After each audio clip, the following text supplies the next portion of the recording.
Assalamualaikum warahmatullahi wabarakatuh. Bismillahirrahmanirrahim. Alhamdulillahirabbil alamin. Assalatu wassalamu ala asrafil anbiya wal mursalin Sayyidina Muhammadin wa ala alihi wa ashabi ajma'in, amma ba'du. Mari kita lanjut pengajian kita dalam kitab Kifayatul Ahyar. Bismillahirrahmanirrahim. Qala al-mu'allif rahimallahu ta'ala wa nafa'ana bi ulumi fid dharaini amin. Bismillahirrahmanirrahim. Wa amma man mata hala ma'rakatil kuffar la bisababil kitali bal bimaradin aw paj'atan fal madhhabu annahu laisa bisyahidin walau jaroha fil kitali wa mata ba'dal kitali. Sebelumnya sudah dijelaskan bahwa orang kalau mati syahid tidak boleh dimandikan dan tidak boleh disolatkan. Siapa orang yang dikatakan mati syahid? Orang yang meninggal manakala dia dalam keadaan perang, yaitu membela daripada agama Allah. Manakala dia mati seperti itu, maka termasuklah orang itu matinya mati syahid. Yang penting meninggalnya, matinya dalam keadaan perang, sekalipun terkena dari senjata temannya sendiri atau jatuh dari kuda. Waktu dia naik kuda lagi perang, dia jatuh bukan karena dibunuh oleh musuh, bukan apa-apa, terjatuh dari kudanya lagi di medan perang, mati. Sekalipun demikian, itu dikatakan adalah matinya mati syahid. Nah, di sini yang sekarang kita bahas. Wa amma man mata, dan adapun orang yang meninggal dunia hala ma'rakatil kuffar, dia meninggal pada peperangan orang kafir, tapi meninggalnya la bisababil kitali, meninggalnya bukan dengan sebab terjadinya peperangan, bal bibarodin, akan tetapi dengan sebab sakit, au paja'atan, atau meninggalnya karena dadakan, bukan karena perang, bukan apa, walaupun adanya di medan perang, tapi matinya bukan karena perang, tapi karena sakit atau karena memang dadakan aja meninggal. Pal madhabu, menurut madhab Imam Syafi'i, annahu, bahwasanya orang yang seperti itu laisa bisyahidin, bukan termasuk matinya mati syahid. Kenapa? Karena sebabnya bukan perang, walaupun adanya di medan perang. Walau jaroha fil kitali, atau orang itu kena luka, kena pedang badannya atau anggota badannya kena pedang, luka fil kital, pada waktu peperangan, wa mata ba'dal kital, tapi dia matinya setelah terjadinya peperangan, itu pun tidak dikatakan matinya mati syahid, walaupun luka yang dia dapat penyebabnya karena peperangan. Tapi matinya kapan? Setelah terjadinya peperangan, maka itu juga dikatakan bukan matinya mati syahid. Masya Allah ya. Jadi orang yang mati syahid itu betul-betul matinya karena di medan perang dalam keadaan kondisi perang, baru dikatakan dia mati syahidud dunya wal akhirah. Fa in qata'a bi mautihi, apabila dipastikan, qata'a itu terputus, artinya pasti sini. Fa in qata'a, apabila dipastikan bi mautihi, dengan meninggalnya orang tersebut, mintil kal jarahati, dari luka yang terkena di medan perang, lukanya kena di medan perang, wa baqiya fihi hayatun mustaqirratun, dan masih tersisa pada orang itu atau masih ada pada orang tersebut hayatun mustaqirrah, gerakan yang menunjukkan bahwa itu adalah dia masih hidup ba'dan qidha'il harbi, setelah terjadinya peperangan. Maksudnya begini Pak Bu, ini ada orang ikut perang, setelah dia ikut perang terus selesai peperangan, enggak lama setelah terjadi peperangan, ini orang sakitnya parah karena di medan perang, terus dia sakitnya parah. Setelah terjadinya peperangan, enggak lama, walaupun cuma ada gerakan dikit doang, setelah itu baru meninggal tuh orang. Apakah itu orang dikatakan matinya mati syahid? Papihi khilafun. Dalam hal ini ada perbedaan pendapat. Dari dua pendapat, was-shahihu, pendapat yang paling sahih, annahu laisa bisyahidin. Itu juga bukan termasuk mati syahid. Artinya apa? Wajib empat-empatnya dikerjain. Walaupun nih orang dia ikut perang, luka parah, setelah terjadi peperangan cuma beberapa, enggak sampai 2 hari 3 hari, sepekan 2 pekan, enggak, baru selesai nih, umpama perang selesainya jam 1 siang, setengah 2 dia meninggal, ya. Tapi terjadi peperangan sudah selesainya jam 1, dia meninggalnya setengah 2. Kalau bahasa kita kan masih perang waktunya, tapi udah selesai peperangan. Maka orang yang seperti itu pada waktu terjadinya peperangan, dia kena sakit atau apa dan lain sebagainya, setelah terjadi peperangan cuman ada gerakan yang menunjukkan kehidupan, setelah itu dia meninggal, laisa bisyahidin. Itu bukan termasuk mati syahid menurut pendapat yang sahih. Wa in qasura zamanu, sekalipun pendek waktunya. Tadi saya bilang jam 1 berhenti peperangan, jam 2 setengah 2 mati itu orang, bukan dikatakan mati syahid. Jadi intinya apa, bapak-bapak, ibu-ibu, orang yang dikatakan mati syahid kalau orang matinya lagi di medan perang, dalam keadaan perang, itulah yang dikatakan mati syahid. Makanya kan ini berkaitan dengan masalah hukum yang 4 ini nih, dari orang yang hidup kepada yang meninggal dunia. Itu jadi masalahnya. Apakah mandiin, apakah dikapanin, kalau dikuburin ya, dan kalau dikuburin udah pasti disolatin apa enggak nih orang meninggal. Kalau dia mati syahidud dunia wal akhirah, enggak perlu dimandiin, enggak perlu dikapanin, enggak perlu disolatin, cuma yang wajib apain? Kuburin doang, kan begitu.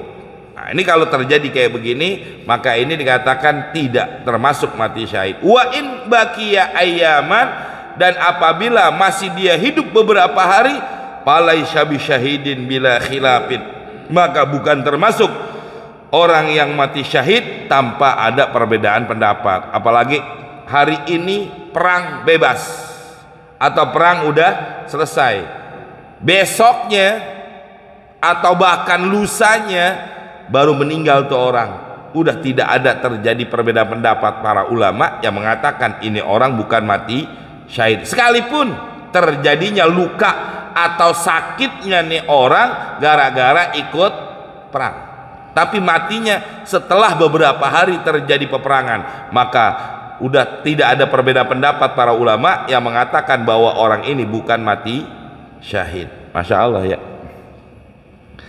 Itulah kesimpulannya. Wa'lam, dan ketahuilah, anna zahira itlaqi syaihi, sesungguhnya zahir yang nyata, yang kelihatan dari memutlakannya syekh pengarang kitab, yashmulu syahidul junubi, ya, syahidul junubu, termasuk orang yang mati syahid dalam keadaan junub, wa huwa kadzalik, demikian juga sebelum dia ikut di medan perang, ini orang dalam keadaan junub, artinya belum mandi hadas besar.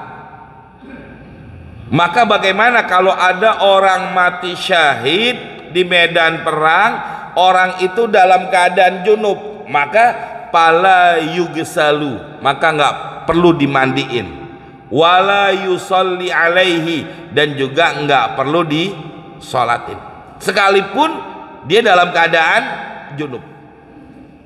Ya, ini keistimewaan yang Allah berikan bagi orang yang mati syahid, sekalipun dalam keadaan junub. Kan kalau junub itu salah satu perkara yang mewajibkan orang itu mandi, ya. Walaupun ini beda hal, beda keadaan, dia benar dia mati di medan perang, tapi dia dalam keadaan junub, boleh tidak dimandiin, boleh tidak disolatin. Alasannya mana? Wa hujjatu dzalik, alasannya anna Hanzalata, sesungguhnya sahabat yang bernama Hanzalah, qatala yauma Uhudin, dia meninggal pada waktu peperangan Uhud. Falam yagsilhu, maka tidak memandikan Hanzalah an-nabiyyu sallallahu alaihi wasallam. Wa qala, dan Nabi berkata, Hanzalah waktu dia mati tidak dimandiin. Apa kata Nabi? Ra'aitul malaikata tughassiluhu. Kata Nabi, saya ngelihat malaikat yang memandikan daripada itu Hanzalah. Masya Allah, ya. Di sini hadirin jamaah, kenapa nggak disolatin? Kenapa nggak dimandiin? Karena yang mandiin malaikat, yang nyolatin langsung malaikat. Orang-orang yang mati syahid, itu kemuliaannya. Ya, cuman kan hal yang begini jamaah semuanya kita nggak ada yang lihat. Ini mata kita, telinga kita, ini semuanya diapain? Ditutup, nggak dikasih lihat oleh Allah. Kalau Allah kasih lihat apa yang terjadi di alam gaib, atau kita dengar dengan kuping kita dengan apa yang terjadi di alam gaib, maka orang semuanya menjadi iman, ya, kuat imannya. Kenapa? Dia ngelihat, dia denger, kan begitu jamaah. Makanya nih dua kita nih, anggota dua nih kita, mata dan kuping kita ditutup oleh Allah itu semua. Tapi Rasulullah, Allah bukakan hijabnya, sehingga apa? Rasulullah ngelihat tuh Hanzalah, walaupun dia dalam keadaan demikian, dia tidak dimandikan, tapi yang memandikan adalah malaikat. Masya Allah.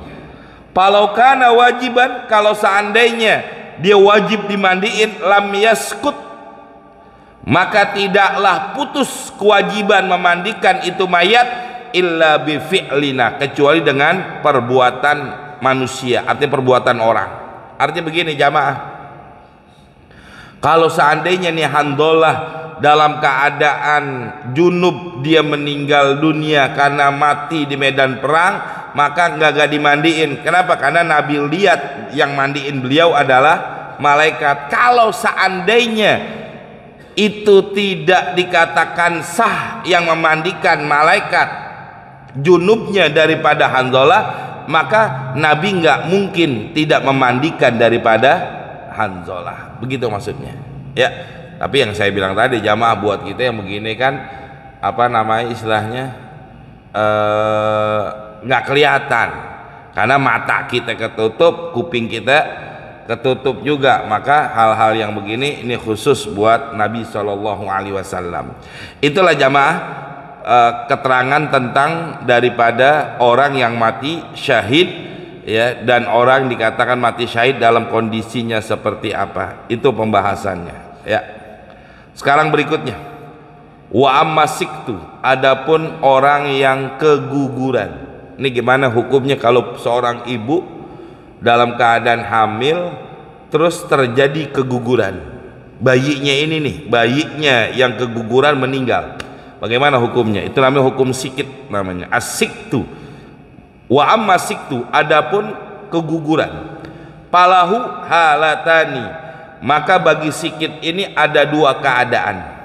Al-ula, yang pertama, ayastahila ay ayarfa sautahu, yaitu itu bayi suaranya, ada suaranya keras, bil bukai, dengan sebab dia menangis. Aulam yastahil, atau suaranya enggak keras, atau kagak ada suaranya. Kan bayi kadang-kadang keluar langsung nangis, ya, keluar nih bayi langsung nangis. Ada yang enggak nangis, walakin akan tetapi, ya, syurbul labani, itu bayi langsung minum susu. Au nadhara, atau dia bisa melihat. Au taharroka harokatan kabiratan, atau nih bayi nangis kagak, minum susu kagak, merem aja, tapi dia punya gerakan, ya harokatan kabirotan, gerakan yang banyak atau yang besar, tadullu alal hayati, yang menunjukkan daripada ini bayi masih hidup. Jadi dia keluar dari perut ibunya ada gerakan, atau dia bisa melihat, matanya ngelek, bisa ngelihat, atau langsung minum susu, atau ada suara yang menunjukkan itu bayi dalam keadaan menangis. Nggak lama dia keluar, summa mata, kemudian itu bayi langsung meninggal. Ini bagaimana caranya? Fa innahu yugsalu, maka bayi yang mati dalam keadaan demikian dimandikan, wa yusolli alaihi, disolatin, bila khilafin, tanpa terjadinya perbedaan pendapat. Kalau dikapanin, dikuburin udah pasti, mandiin iya, sholatin iya, udah pasti dikapanin. Kenapa? Karena bayi atau janin yang mati dalam keadaan seperti itu dikatakan dia sudah hidup, walaupun sebentar. Kalau dikatakan summa ini kan beberapa waktunya nggak langsung Pak Bu, ya. Kalau pakai summa nih waktunya nggak langsung, artinya ada beberapa saat, beberapa waktu, sejam 2 jam, ya. Setelah nih bayi lahir, ada tanda-tanda tadi, nangis, minum susu, matanya melek, atau ada gerakan-gerakan yang banyak. Setelah beberapa jam, atau 1 atau 2 jam atau 3 jam, ini bayi langsung mati, meninggal. Maka 4-4-nya wajib kita laksanakan kepada tuh bayi, ya. 4-4-nya langsung kita laksanakan bagi tuh bayi, ya. Mandiin, kapanin, sholatin, kuburin, begitu. Kasih nama nggak Pak? Kasih nama nggak? Hah? Kasih nama nggak Bu? Kasih, karena dia udah hidup, udah lahir ke dunia. Akekahin nggak Pak, Bu? Kalau bayi kayak begini nih, ya kan pertanyaan banyak tuh, namain enggak, akekahin enggak. Kalau dia matinya udah sekian hari, udah sekian bulan, lain lagi. Ini kan kalau dikatakan pakai summa, ini baru. Nanti ada di bab akekah, baca di Fathul Mu'in, Fathul Qorib. Nanti di Fathul Qorib ada keterangannya, perlu diakekahin enggak, begitu. Kalau di dalam kitab Fathul Qorib dijawab perlu diakekahin, ya. Kenapa? Karena itu anak nanti yang akan nuntun orang tuanya masuk ke dalam surga pada waktu di padang mahsyar. Nanti di padang mahsyar nih orang dikumpulin setelah terjadinya kiamat kubro, tuh yang disebutnya wildan tuh anak-anak kecil yang akan menuntun, mengajak orang tuanya ke dalam surganya Allah. Itu tuh anak yang begitu, masih kecil, belum balik, udah meninggal. Nanti di sela-sela orang pada waktu di padang mahsyar tuh anak-anak kecil yang wildan, istilahnya dalam bahasanya wildan, itu dia jalan di sela-sela orang, ngelihat nih orang tuanya bukan, ini orang tuanya bukan, ini bapaknya bukan, ini ibunya bukan, dilihat. Ntar kalau ketemu dipegang tuh tangannya orang tua, digiring, dibawa masuk ke dalam surganya Allah Subhanahu wa ta'ala. Punya Pak Bu anak yang masih kecil mati? Kalau belum punya anak kecil, bunuh aja biar punya. Ya nggak begitu juga ya, Masya Allah, ntar jangan. Ya ini artinya mati yang wajar, ya itu untuk kalau secara ini sih sedih. Orang tua baru ditinggal baru lahir anak langsung meninggal, tapi secara zohirnya dia sedih, secara hakikatnya ini orang mendapatkan keuntungan, yaitu dia akan dijamin oleh anaknya bakal masuk ke surganya Allah Subhanahu wa ta'ala. Jadi kalaupun begitu, akekahin, namain, akekahin, itu aja udah, ya.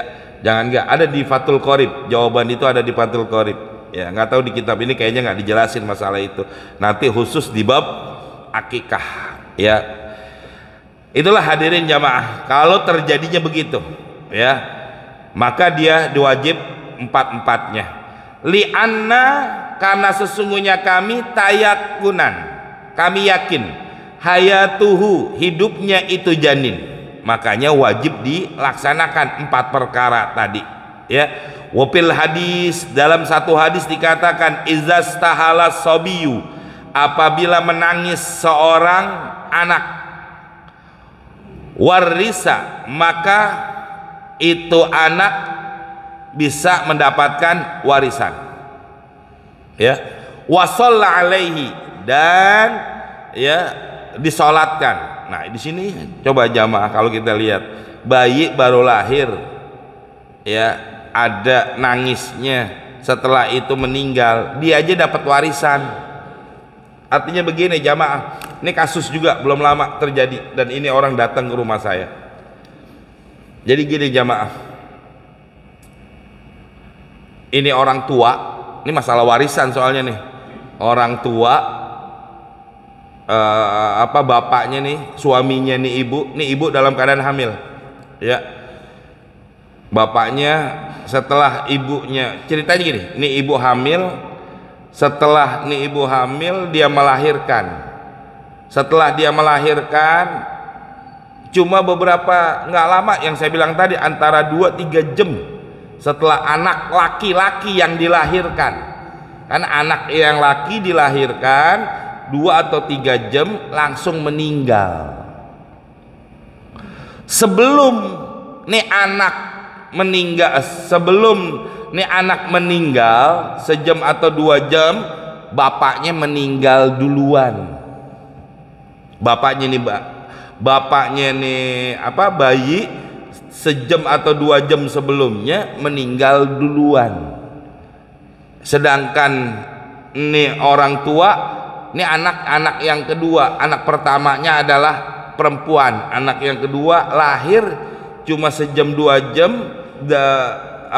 lahir ke dunia langsung meninggal dunia. Yang diributkan oleh keluarga, nih warisan dari si mayit ini apakah dibagiin kepada saudara-saudaranya mayit. Kenapa? Karena dia punya anak yang hidup cuma perempuan. Kalau hidupnya anak perempuan, kan saudaranya mayit dapat. Ya, istilahnya kalau dia punya saudara laki atau punya saudara perempuan, ini jadi asobah. Sedangkan anak perempuannya karena dia sendiri dapat berapa? Setengah. Istrinya dapat berapa? 1/8, bukan 1/4 karena punya anak. 1/8. Saudara dari mayit kalau ada anak laki maka dia dapat asobah. Ini yang diributin. Kenapa? Kan nggak punya anak laki. Kata bininya, iya Ustaz, saya nggak punya anak laki. Kenapa? Karena anak laki baru lahir, sejam 2 jam 3 jam langsung meninggal. Dapat nggak warisan? Ini ya, idza stahala sobiyu, ya, warisa, dia mewariskan. Artinya apa? Dapat warisan. Berarti apa? Mahjub. Saudara-saudaranya ini semuanya mahjub dari suaminya yang meninggal dunia. Nanti ini anak kan dapat warisan dari bapaknya, ya, nanti jadi asobah. Ibunya tetap 1/8, anaknya jadi asobah. Anak laki dengan anak perempuan, walaupun hidupnya cuma 2 jam, jadi asobah. Betul nggak? Ini yang jadi permasalahan. Makanya di sini jamaah, kalau kita bagi warisan, sama seperti kita mau nikahin orang, tanya dulu yang jelas, bagaimana statusnya, bagaimana keadaannya. Jangan kita sembarangan aja. Ini nggak ada bapaknya, yaudah walinya pindah. Jangan begitu, lihat dulu, tanya dulu kemana bapaknya, kenapa, kemana walinya. Nggak bisa nikahinnya anak. Begitu juga dalam kita membagi warisan. Jangan sembarangan, takutnya nanti apa? Kesian orang yang berhak nerima nggak nerima, orang yang tidak berhak menerima jadi nerima warisan. Itu maksudnya demikian. Maka di sini katakan idza stahalla sobiyu, apabila anak menangis, anak kecil baru lahir nangis terus meninggal dunia, warisa, dia mewariskan, wasalla alaihi, dan sholatin. Artinya apa? Tetap dikategorikan dia hidup. Begitu maksudnya. Makanya perlu disolatin dan dikapanin dan lain sebagainya. Ya, jelas Pak Bu? Ya. Rawahun Nasai wa sahahu Ibnu Hibban wal Hakim. Wa qala, dan berkata, innahu ala syarti syaikhaini, ini adalah menurut syarat di dalam dua syekh, ya, yaitu Imam Rafi dengan Imam Nawawi. Lakin qala Nawawi, akan tetapi berkata Imam Nawawi fi syarhil muhadzab, di dalam kitab syarah muhadzab, innahu, pendapat ini, kata beliau Imam Nawawi mengatakan dhaifun, itu dhaif. Naam, qala Ibnul Mundir, berkata Imam Ibnu Mundir, innal ijma'a, sesungguhnya menurut ijma' ulama, munakidun, telah ditetapkan, akad munakidun, telah ditetapkan, ala salati, wajibnya salat, ala misli hadza, seperti ini, wa ala tagsilihi, dan juga untuk memandikannya. Jadi tetap menurut, ya, pendapat ijma' ulama yang telah ditetapkan, mayit atau janin yang meninggal dalam keadaan bisa menangis, ya, maka wajib dimandikan, wajib yang 4 tadi. Itu menurut telah yang ditetapkannya oleh ijma' ulama. Wa fi da'wal ijma', dan di dalam pengakuan ijma'nya ulama, syai'un, sesuatu, bin nisbati, yang dinisbatkan ila sholati, yaitu untuk disolatkan. Jadi ijma' ulama udah sepakat bahwa bayi yang meninggal dalam kondisi seperti itu tetap wajib dimandiin, wajib disolatin, dan wajib dikamarin. Empat perkaranya itu wajib seperti itu kalau dinisbatkan menurut ijma'nya para ulama. Jadi kesimpulannya apa jamaah? Kalau ada bayi meninggal, ya, dia lahir ke dunia, ada nggak 4 yang perkara? Nangis nggak? Dilihatin nangis nggak? Nggak nangis, tapi langsung minum susu, langsung minum susu ke ibunya. Enggak juga, tapi dia ada matanya ngelihat, bahasanya apa ya, matanya digoyang-goyang, istilahnya ngelihat kiri kanan, walaupun dia belum ngelihat, itu bayi belum ngelihat, tapi matanya udah kebuka dan kayak orang kayak kita gitu, bisa gerak kiri kanan atas bawah. Atau yang keempat cirinya, ya, apakah itu bayi ada gerakan nggak? Nangis kagak, minum susu kagak, ngelihat kagak, tapi tangannya ada gerakan, atau kakinya ada gerakan, atau badannya ada gerakan yang menunjukkan dia itu hidup. Setelah itu mati, maka bayi yang seperti ini 4-4-nya wajib. Kesimpulannya begitu. Kalau ada salah satu dari yang 4 tadi nih, salah satu yang 4 tadi ada, maka bayi yang itu wajib 4 perkaranya dilaksanakan. Kenapa? Karena udah termasuk dalam keadaan hidup. Begitu. Jelas? Ini hadirin jamaah. Artinya ya nggak boleh sembarangan. Ini baru mau hidup udah mati, udah nggak usah disolatin, nggak usah dikoin. Dosa kita yang hidup. Jadi sebenarnya bahasan ini nih, tanggung jawab kita yang hidup kepada yang mati itu seperti apa, kan begitu ya. Makanya kalau kita nggak laksanakan salah satu dari perkara yang kewajiban yang hidup kepada yang mati, maka jadi dosa semua. Karena kan hukumnya apa? Fardu kifayah ya. Makanya kadang-kadang ini yang kayak beberapa hari yang lalu saya ceramah di satu tempat, saya bilang ini udah pergeseran zaman, orang udah nggak peduli lagi. Ini yang belajar ilmu beginian memang sesuatu kewajiban, sesuatu yang wajib kita pelajari. Kenapa? Karena memang ini berkaitan dengan hal yang kewajiban yang hidup kepada yang mati. Maka ada kewajiban buat menuntut ilmu seperti ini, jangan disembarangin, bahasanya begitu. Kalau disembarangin, dicuekin, bodo amat. Bukan kewajiban kita doang, kalau mau dosa-dosa semua, tapi terutama yang dosa yang tahu dan dia nggak mau melaksanakannya demikian ya.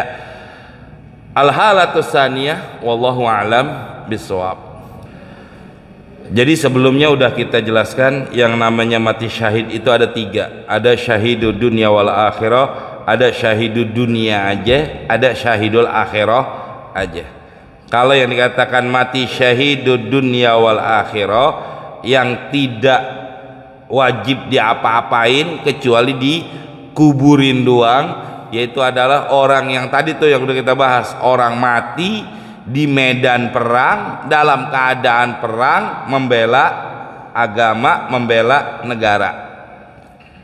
Jadi kunci pengertiannya di situ, ya. Kalau memenuhi syarat ini, maka orang itu dikatakan mati syahidud dunia wal akhirah. Tidak wajib semuanya, kecuali kuburin doang. Tapi selain dari ini semua, maka bisa jadi dia mati syahid dunia aja atau mati syahidud akhirah aja. Maka kalau orang yang mati syahid dunia aja atau mati syahidul akhirah aja, maka yang empat-empatnya tetap wajib dikerjain. Apa? Mandiin, kapanin, sholatin, kuburin. Empat-empatnya wajib, ya. Nah sekarang pertanyaannya kayak tadi, bagaimana kalau kita membela harta kita? Ya, kita membela harta kita gitu, kita pertahankan harta kita.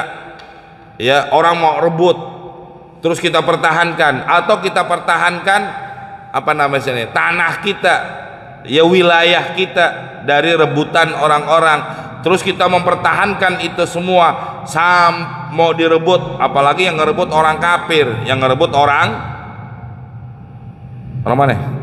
Nggak jawab. Orang Cina, gitu.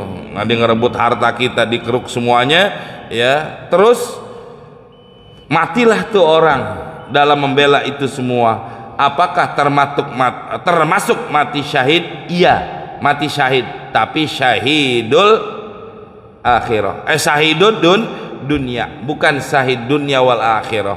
Tetap matinya mati syahid, tapi syahid dunia doang, tidak termasuk syahidud dunia wal akhirah. Artinya apa? Empat-empatnya wajib dikerjain. Apa? Mandiin, kapanin, sholatin, kuburin. Tetap syahidud dunia yang udah kita bahas. Apa sih bedanya syahidud dunia wal akhirah? Syahid dunia aja, syahid akhirat aja. Bedanya cuma di cara kewajiban yang hidup kepada yang mati. Tapi insya Allah di sisi Allah nanti di yaumil kiamah dia termasuk orang-orang yang apa? Bighairi hisab, tanpa dihisab oleh Allah, langsung masuk ke dalam surganya Allah subhanahu wa ta'ala. Itu perbedaannya di dunia doang, di akhirnya sama. Mungkin itu jawabannya, ya. Karena termasuk syahidud dunia, bukan syahidud dunia wal akhirah. Cukup ya. Mudah-mudahan ada manfaatnya jamaah, ya. Mudah-mudahan ini jadi satu pelajaran. Kenapa? Karena ini semua memang wajib kita pelajari. Ya, kenapa? Karena sesuatu yang berkaitan dengan orang yang hidup dengan yang mati, karena sesuatu yang memang perlu, karena nanti hukum yang berlaku bagi manusia kalau nggak dipelajari, ini akan berkaitan dengan apa? Tanggung jawab kita nanti di yaumil kiamah. Mudah-mudahan Allah jadiin ilmu ini manfaat. Mudah-mudahan juga senantiasa kita mohon kepada Allah subhanahu wa ta'ala keberkahan, ya, kita berada di bulan Rajab ini. Mudah-mudahan Allah berikan keutamaan, kebesarannya, dan Allah berikan segala kemuliaannya buat kita dengan sebab kita berada di bulan Rajab. Dan kita mohon mudah-mudahan dosa kita, dosa keluarga kita, dosa orang tua kita semua, mudah-mudahan di bulan Rajab ini diampuni oleh Allah subhanahu wa ta'ala. Dan kita berharap mudah-mudahan kita ketemu dengan bulan suci Ramadan dalam keadaan sehat walafiat. Yang pada sakit semuanya mudah-mudahan diangkat penyakitnya. Orang tua kita, keluarga kita, jamaah yang biasa ngaji Sabtu subuh, ya, guru-guru kita, orang-orang yang berjasa dengan Masjid Al-Mubarakah, dan juga doakan orang-orang yang selalu berinfak bersedekah buat pembangunan pesantren Ar-Rahmaniyah. Mudah-mudahan mereka yang telah meninggal dunia Allah jadikan kuburnya raudhah min riyadil jannah bihadiniya wa ila hadratin Nabi Muhammadin sallallahu alaihi wasallam. Al-Fatihah. A'udzu billahi minasyaitonir rajim. Bismillahirrahmanirrahim. Alhamdulillahirabbil alamin arrahmanir rahim maliki yaumiddin. Iyyaka na'budu wa iyyaka nasta'in ihdinas siratal mustaqim siratal ladzina an'amta 'alaihim ghairil maghdubi 'alaihim waladdallin. Amin. Bismillahirrahmanirrahim. Alhamdulillahirabbil alamin. Allahumma shalli ala sayidina Muhammad wa ala ali sayidina Muhammad. Allahumma anfa'na bima 'allamtana wa 'allimna ma yanfa'una wa zidna 'ilman nafi'a. Rabbana atina fid dunya hasanah wa fil akhirati hasanah wa qina azabannar. Wa sallallahu ala sayyidina Muhammadin wa alihi washabihi wasallam. Walhamdulillahirabbil alamin. Assalamualaikum warahmatullahi wabarakatuh.